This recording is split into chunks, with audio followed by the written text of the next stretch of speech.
আগুন! আমার জায়নামাজ কেন আগুনের মতো জ্বলছে? আমার হাতের তসবিহগুলো কেন শিকল হয়ে আমাকে পেঁচিয়ে ধরছে? বাঁচাও! আমি তো সারা রাত নামাজ পড়েছি। গভীর রাতে নিজের প্রাসাদে চিৎকার করে উঠল আতিকা। সে তখনও জানত না তার ইবাদাতগুলোই কাল হাসরের মাঠে তাকে জাহান্নামে নিয়ে যাবে। কেন দেখল আতিকা এমন ভয়ানক স্বপ্ন? আজকের এই ইসলামিক শিক্ষণীয় গল্প থেকে আমরা সেই প্রশ্নের উত্তর জানব। সে অনেক অনেক কাল আগের কথা। আরবের এক মরু উদ্যান ঘেঁষা জনপদ, নাম নুরিয়া। নুরিয়া গ্রামের সবচেয়ে বিখ্যাত নারী ছিল আতিকা। সবাই তাকে বড় আবেদা বা ইবাদতকারী নারী হিসেবে জানত। এই হৃদয়স্পর্শী ইসলামিক গল্পটি সেই আতিকাকে নিয়েই। আতিকা দেখতে ছিল সম্ভ্রান্ত, পরনে সবসময় ধবধবে সাদা বোরকা, হাতে সবসময় একটা দামি পাথরের তসবিহ। আতিকার ইবাদতের বহর দেখলে গ্রামের মানুষ অবাক হতো, বিশেষ করে সাধারণ নারীরা। সে যখন হাঁটত, বিড়বিড়ি পরে আল্লাহর জিকির করত এবং শরীর দুলিয়ে এমন ভাব করত যেন আল্লাহর প্রেমে সে দুনিয়া ভুলে গেছে। কিন্তু রাস্তার পাশের মানুষগুলো কি বলছে সব শুনত। কেউ যদি বলতো, দেখো আতিকা আপা কত বড় আল্লাহরওয়ালা, তখন তার জিকিরের গতি বেড়ে যেত। সে গরিব দুঃখীদের দান সদকাও করত অনেক। রমজান মাস, দুপুরের কড়া রোদ। উম্মে আতিকা তার বাড়ির বারান্দায় বসে কুরআন তিলাওয়াত করছে। সে জানে এই সময় পাশের পুকুর ঘাটে গ্রামের নারীরা পানি নিতে আসে, তাই সে ইচ্ছে করেই গলা ছেড়ে খুব করুণ সুর করে তিলাওয়াত শুরু করত। সে তিলাওয়াতের মাঝখানে জোরে জোরে কেঁদে উঠত। এটি ছিল তার লোক দেখানো ইবাদতের একটি অংশ। নারীরা পুকুর ঘাট থেকে বলাবলি করত, আহা, উম্মে আতিকা আপার কান্না শুনলে কলিজা ফেটে যায়, নিশ্চয় তার অন্তরটা আল্লাহর ভয়ে মাখানো। আতিকা আর চোখে তাকাত আর মনে মনে ভাবত, হ্যাঁ, আমি কত সুন্দর করে কোরআন পড়তে পারি, আমার মতো করে কেউ আল্লাহকে খুশি করতে পারবে না। রাতের বেলা তারাবিহ নামাজ। আতিকা গ্রামের নারীদের নিয়ে জামাতে নামাজ পড়াত। সে নামাজের রুকু সেজদা এত দীর্ঘ করত যে পেছনের বয়স্ক নারীরা ক্লান্ত হয়ে যেত। এই নামাজের গল্প শুনলে বোঝা যায় উচ্চস্বরে এমন সব আরবি দোয়া পড়ত যা অনেক নারী বুঝত না, কিন্তু তারা মুগ্ধ হয়ে ভাবত, উম্মে আতিকা আপা কত বড় জ্ঞানী। নামাজ শেষে সে গোল হয়ে বসে বয়ান করত। সে বলতো, জানো বোনেরা, গতরাতে আমি তাহাজ্জুদ নামাজ পড়ার জন্য দাঁড়িয়েছিলাম। আমার পা ফুলে গেছে, সারা রাত আমি 1000 বার দুরূদ পড়েছি। আহারে, তোমাদের কপালে তো ঘুম ছাড়া আর কিছু জুটল না। এই কথাগুলোর আড়ালে ছিল তার সূক্ষ্ম অহংকার, যা অহংকারের পরিণাম হিসেবে তার ধ্বংস ডেকে আনছিল। সে নিজেকে জান্নাতি মনে করত আর অন্যদের তুচ্ছ ভাবত। এই একই গ্রামে বাস করত এক হতদরিদ্র নারী, নাম সাকিনা। সাকিনা দরিদ্র ছিল ঠিকই, কিন্তু তার অন্তরে ছিল আল্লাহর ভয়। মানুষের বাড়িতে কাজ করে দিন চালাত। সাকিনা ছিল মাটির নিচে সেই শেকড়ের মতো, যাকে কেউ দেখে না। সাকিনা যখন নামাজ পড়ত, তখন নিজের ছোট কুঁড়ে ঘরের দরজা জানালা সব বন্ধ করে দিত। এমনকি সে যখন কাঁদত, তখন খুব আস্তে আস্তে কান্না করত। সে ভয় পেত তার ইবাদত যদি কেউ দেখে ফেলে তবে হয়তো তার ইখলাস বা একনিষ্ঠতা নষ্ট হয়ে যাবে। আতিকা সাকিনাকে দেখে নাক সিটকাত। একদিন সবার সামনে বলল, ওর তো কুরআনের শিক্ষা নেই, ও কি বুঝবে কুরআনের মজা, শুধু কয়েকটা সূরা পারে। ওর নামাজ কি আর নামাজ হয়? আমাদের মতো ইলম সময় তো ওর নেই। ওর তো কাউকে দান করার মতো অর্থও নেই। সাকিনা লজ্জায় মাথা নিচু করে চলে যেত, কিন্তু সে মনে মনে বলতো, হে আল্লাহ, তুমি মনের ভাষা বোঝো, আমার এই ভাঙা নামাজ তুমি কবুল করো। রমজানের ২৭তম রাত, লাইলাতুল কদরের রাত। আতিকা আজ বিশেষ প্রস্তুতি নিয়েছে। সে সুগন্ধি মেখে সবচেয়ে সুন্দর জায়নামাজটি বিছিয়ে উঠোনের মাঝখানে দাঁড়িয়েছে। চারপাশ থেকে হারিকেনের আলো তার উপর পড়েছে, যেন সে কোনো নুরানি ফেরেশতা। নামাজে দাঁড়িয়ে আতিকা আজ অদ্ভুত সব কাণ্ড করতে লাগল। সে হাত তুলে মুনাজাত ধরল এবং চিৎকার করে কাঁদতে লাগল। তার কান্নার শব্দে অনেকেই জড়ো হয়। সবাই বলাবলি করতে লাগল, আতিকার মতো আবেদা আর হয় না। সবাই ফরজ ইবাদত করেই ঘুম, আর তিনি এই মধ্যরাতেও আল্লাহর ইবাদত করে যাচ্ছেন। সে মুনাজাত শেষ করে মানুষের দিকে তাকালো। তার চোখে মুখে ছিল এক তৃপ্তির হাসি। সে ভাবল, আজ আমি সবার সেরা, আমার পুণ্যের পাল্লা ভারী, আমি মারা গেলে অবশ্যই জান্নাতে যাব। রাতে আতিকা যখন ঘুমাতে গেল তখনও তার হাতে সেই দামি তসবিহ। সে ভাবল, আমি তো কোনো গুনাহই করিনি, তবুও আল্লাহর কাছে ক্ষমা চেয়েছি। আল্লাহ আমার উপর সন্তুষ্ট হবেন হাসরের দিন। কিন্তু সেদিন আল্লাহ চাইলেন তাকে লৌকিকতার ভয়াবহতা বা আসল সত্যটা দেখাতে। চোখ লাগতেই সে এক ভয়ঙ্কর স্বপ্ন দেখল। আতিকা দেখল সে হাসরের মাঠের বিচারের জন্য দাঁড়িয়েছে, সূর্য মাথার ঠিক ওপরে। সে ডাক শুনল, আতিকা, তোমার আমলনামা নিয়ে এসো। সে খুশিতে দৌড়ে গেল।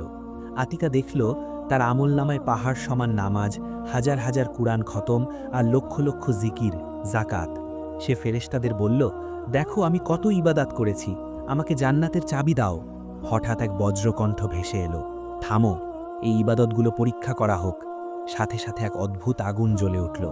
আতিকা দেখল তার সুন্দর সুন্দর নামাজগুলো কালো সাপের মতো হয়ে গেছে।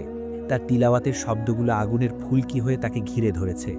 সে চিৎকার করে বলল, এ কি, আমার নামাজ কেন সাপ হলো, আমার কুরআন কেন আগুন হলো? ফেরেশতা তার সামনে এক আয়না ধরল। সেই আয়নায় আতিকা দেখল সে নামাজ পড়ছে, কিন্তু তার চোখ মানুষের দিকে। সে তিলাওয়াত করছে, কিন্তু তার কান মানুষের প্রশংসার দিকে। সে জিকির করছে, কিন্তু মনে মনে ভাবছে সবাই তাকে দেখছে। সে জাকাত দিচ্ছে, কিন্তু মানুষের প্রশংসা পাওয়ার আশায়। ফেরেশতা বলল, হে আতিকা, তুমি এই নামাজ আল্লাহর জন্য পড়নি, পড়েছিলে মানুষকে দেখানোর জন্য। তুমি কুরআন পড়েছিলে যাতে লোকে তোমাকে কারি বলে। তুমি তাহাজ্জুদ পড়েছিলে যাতে লোকে তোমাকে আবেদা বলে। দুনিয়াতে মানুষ তোমাকে তা বলেছে, তোমার পাওনা শেষ। তুমি মানুষকে তিরস্কার করেছ, আল্লাহর কাছে তোমার জন্য শুধু জাহান্নামের আগুন। এরপর আতিকা দেখল তার হাতের সেই দামি তসবিহটা একটা জ্বলন্ত লোহার শিকল হয়ে তার গলা পেঁচিয়ে ধরছে। তার জায়নামাজটা আগুনের চাদর হয়ে তার শরীর পুড়িয়ে দিচ্ছে। সে যন্ত্রণায় ছটফট করতে করতে বলল, আমাকে বাঁচাও, আমি তো রোজা রেখেছিলাম। ফেরেশতা আল্লাহর পক্ষ থেকে বলল, তোমার রোজা ছিল শুধু না খেয়ে থাকা, তোমার রোজার ভেতর ছিল অহংকার। আজ এই লোক দেখানো ইবাদত তোমাকে জাহান্নামে নিয়ে যাবে। না, না, আমাকে পুড়িও না, আমি তৌবা করছি। ভয়ার্ত চিৎকার দিয়ে আতিকা ঘুম থেকে উঠে পড়ল। তখন সাহারির সময় শেষ হতে আর আধ ঘন্টার মতো বাকি ছিল। সে দেখল তার সেই সাধের তসবিহটা ছিঁড়ে সারা ঘরে ছড়িয়ে আছে। তার কাছে মনে হলো তসবিহির দানাগুলো যেন আগুনের টুকরো। সে ভয়ে জায়নামাজটা ছুঁড়ে ফেলে দিল। আতিকা আয়নার সামনে দাঁড়ালো। তার মনে হলো এর যে সাদা দামি বোরকা, এর দিনদারির লেবাস, সব যেন ভণ্ডামির মুখোশ। সে বুঝতে পারল সে সারা জীবন আল্লাহকে ধোঁকা দেওয়ার চেষ্টা করেছে। সব আমল বরবাদ করে দেয় যে পাপ, মুসাফিরদের মুখে শোনা এই কথা আজ তার জীবনে সত্য হয়ে দাঁড়িয়েছে। সে আর এক মুহূর্ত দেরি করল না। তার দামি পোশাক খুলে ফেলল, সাধারণ একটা সুতির বোরকা পরল। তারপর খালি পায়ে মাথায় ওড়না দিয়ে দৌড়ে বের হলো বাড়ি থেকে। হঠাৎ সাকিনার ভাঙা ঘরের সামনে থমকে দাঁড়ালো গোঙানি শুনে। সে জানালা দিয়ে উকি দিল, দেখল সাকিনা সেজদায় পড়ে আছে। নামাজ শেষে সাকিনা কাঁদতে কাঁদতে বলল, ইয়া আল্লাহ, তুমি আমাকে ক্ষমা করো, আমি সঠিকভাবে তোমার ইবাদত করতে পারছি না। আতিকাপা কত বড় নেককার, কত হাজার মানুষকে খাওয়ায়, দীর্ঘক্ষণ তোমার ইবাদত করে, কত সুন্দর করে কুরআন তিলাওয়াত করে, আর আমি কিছুই পারি না। আমার দিনের অনেক সময় চলে যায় মানুষের বাসায় কাজ করে। তুমি আমাকে তার মতো ঈমান দান করো। সাকিনার শরীর কাঁপছে আর চোখ দিয়ে অঝরে পানি পড়ছে। সেই চোখের পানি জায়নামাজ ভিজিয়ে মাটিতে গড়িয়ে পড়ছে। সাকিনার এই নীরব কান্নায় যে কী পরিমাণ আকুতি, তা দেখে আতিকার কলিজা ফেটে গেল। সে কত ছোট করত সাকিনাকে। আজ সেই সাকিনা তার মতো নেককার হওয়ার দোয়া করছে আল্লাহর কাছে। কিন্তু সে তো প্রকৃত নেককার নয়, সে তো লোক দেখানো ইবাদত করত। সাকিনার ওই নীরব প্রার্থনা আসমান কাঁপিয়ে দিচ্ছে, আর তার চিৎকার করা দোয়া শুধু বাতাসেই মিলিয়ে গেছে। এটিই হলো মকবুল ইবাদতের লক্ষণ। আতিকা দরজায় ধাক্কা দিল। সাকিনা ভয় পেয়ে উঠে দাঁড়ালো। আতিকাকে এই অবস্থায় দেখে সে অবাক হলো। আতিকা সাথে সাথেই সাকিনাকে জড়িয়ে ধরল আর ক্ষমা চাইল। আতিকা হাউমাউ করে কেঁদে বলল, বোন সাকিনা, আমি শেষ হয়ে গেছি। আমার সব নামাজ, সব রোজা পুড়ে ছাই হয়ে গেছে বোন। আমি স্বপ্নে দেখেছি জাহান্নাম আমাকে ডাকছে। আমি সারা জীবন অভিনয় করেছি, আমি তোকে কত অপমান করেছি। তুই আমাকে বাঁচা বোন, তুই তো আল্লাহর অলি বা বন্ধু। তুই আমার জন্য একটু ইশারা কর কিভাবে গোপনে আল্লাহকে ডাকতে হয়। সাকিনা আতিকাকে বুকে জড়িয়ে ধরল। সাকিনা বোঝালো, কাঁদবেন না, আল্লাহ দয়ালু, চোখের পানি সব পাপ ধুয়ে দেয়। সাহারির সময় তো শেষ হতে আর বেশি দেরি নেই। আজ আমার মতো হত দরিদ্রের বাসায় রুটি খেজুর দিয়ে সাহারি করেন আপা। সেদিন ফজর নামাজের পর নুরিয়া গ্রামের মানুষ আতিকাকে দেখে অবাক হলো।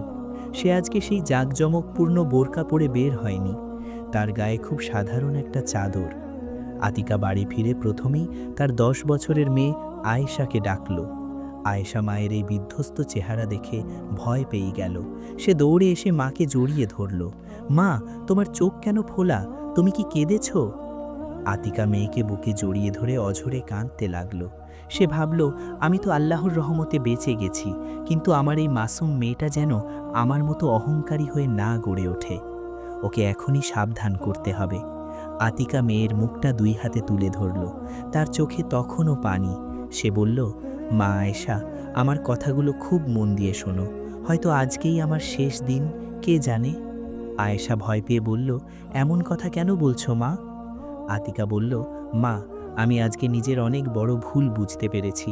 আমি চাই না তুমিও আমার মতো ভুল করো, তাই তোমাকে কিছু ইসলামিক উপদেশ দিতে চাই।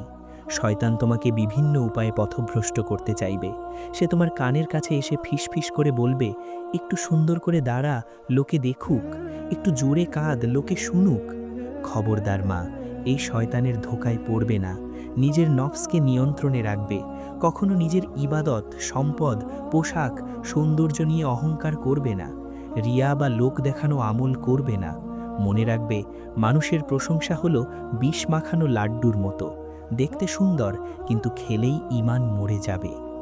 আয়েশা বলল, তাহলে আমি কিভাবে নামাজ পড়ব মা? আতিকা বলল, এমনভাবে নামাজ পড়বে যেন তুমি আল্লাহকে দেখছো আর কেউ নেই দুনিয়াতে। তোমার ডান হাত দান করবে, বাম হাতও জানবে না। আর সাকিনা খালার মতো তাকুয়াবান হবার চেষ্টা করবে, যে মাটির নিচে লুকিয়ে থাকা হীরের টুকরো। আয়েশা তার মায়ের গালে চুমু খেয়ে বলল, আমি তোমাকে ওয়াদা করছি মা, আমি তাই করব। আতিকা বিড়বিড় করে বলল, হে আল্লাহ, তুমি আমার খাঁটি তওবা কবুল করো। আমার সন্তান এবং এই গল্প যারা শুনল, তাদের সবাইকে তুমি রিয়া থেকে হেফাজত করো। এরপর থেকে আতিকার আচরণে অনেক পরিবর্তন আসলো। সে আর এখন লোক দেখানো ইবাদত করে না। সবচেয়ে বড় পরিবর্তন এলো তার জিকিরে। সে আর সেই বড় তসবি হাতে নিয়ে ঘোরে না, তার হাত বোরকার নিচে থাকে, আঙুলগুলো নীরবে আল্লাহর নাম জপে। গ্রামের মানুষ বলাবলি করতে লাগল, আতিকা আপার কি হলো? তিনি কি পথভ্রষ্ট হয়ে আল্লাহর ইবাদত করা ছেড়ে দিলেন? কিন্তু আতিকা মনে মনে বলে, হ্যাঁ, আমি লোক দেখানো ইবাদত ছেড়েছি। আমি আমার রবের প্রেমের পাগল। আমি আর মানুষের বাহবা চাই না। তো বন্ধুরা, কেমন লাগলো আমাদের আজকের রোজার ফজিলত ও গুরুত্ব নিয়ে এই গল্পটি? যদি এই শ্রেষ্ঠ ইসলামিক গল্পটি আপনার ভালো লাগে, তবে ভিডিওটিতে একটা লাইক করতে পারেন। আর যদি কোনো মতামত থাকে, তবে কমেন্টে জানাতে পারেন। আতিকার গল্পের মতোই এই চ্যানেলে এমন আরও অসংখ্য জীবনের সত্য ঘটনা ও শিক্ষামূলক গল্প রয়েছে, যার মধ্যে রয়েছে কোরআন হাদিসের সত্য ঘটনা, ইসলামিক জীবনমুখী গল্প ও নৈতিক শিক্ষায় ভরপুর গল্প। তাই আপনি যদি এমনই হৃদয়স্পর্শী আর জীবন বদলানো সব বাংলা ইসলামিক গল্প নিয়মিত শুনতে চান, তবে এই চ্যানেলটিকে এখনই সাবস্ক্রাইব করে রাখতে পারেন। দেখা হবে নতুন কোনো দিন, নতুন কোনো শিক্ষণীয় গল্প বা হাদিসের গল্প নিয়ে। ততক্ষণ পর্যন্ত সবাই ভালো থাকুন। আল্লাহ হাফেজ।